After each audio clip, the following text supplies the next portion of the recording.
உடுமலை ஒன்றியம் ஆலத்தூரில்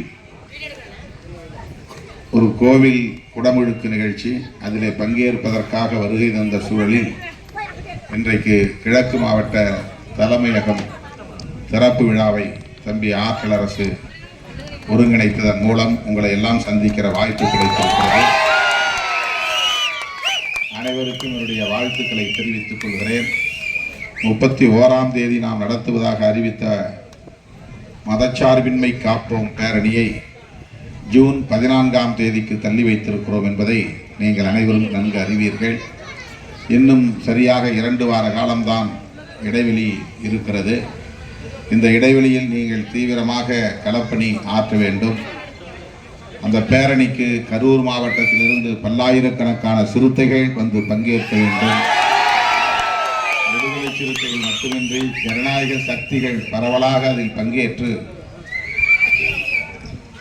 பாஜக ஒன்றிய அரசின் மக்கள் விரோத போக்கை எதிர்ப்பதற்கு அணிதிரள வேண்டும் என்று நான் இந்த நேரத்தில் வேண்டுகோள் விடுக்கிறேன். அது விடுதலை சிறுத்தைகள் கட்சியின் நிகழ்ச்சியாக பார்க்க வேண்டாம். இந்த நாட்டையும் மக்களையும் பாதுகாப்பதற்கு அரசமைப்பு சட்டத்தின் உயிர் மூச்சு கோட்பாடாக இருக்கிற மதச்சார்பின்மையை பாதுகாப்பதற்கு நாம் ஜனநாயக சக்திகளாக இருக்கிற நாம் அனைவரும் ஓரணியில் திரள வேண்டிய ஒரு வரலாற்று தேவை உருவாகியுள்ளது.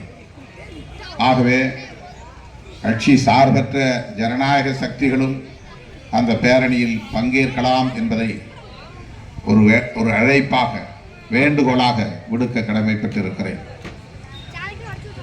ஜூன் 14ஆம் தேதி திருச்சிராப்பள்ளியில் மதசார்பின்மையை காப்பதற்காக அணியாய் திரண்டு வாருங்கள் என்று நான் அழைப்பு விடுத்து மறைந்த களப்போராளி தம்பி ராம்குமாருக்கு உங்கள் சார்பில் எனது செம்மாந்த வீர வணக்கத்தை செலுத்தி அவரை இழந்து வாடுகிற குடும்பத்தினருக்கு ஆழ்ந்த இரங்கலை தெரிவித்து விடைபெறுகிறேன். நன்றி, வணக்கம்.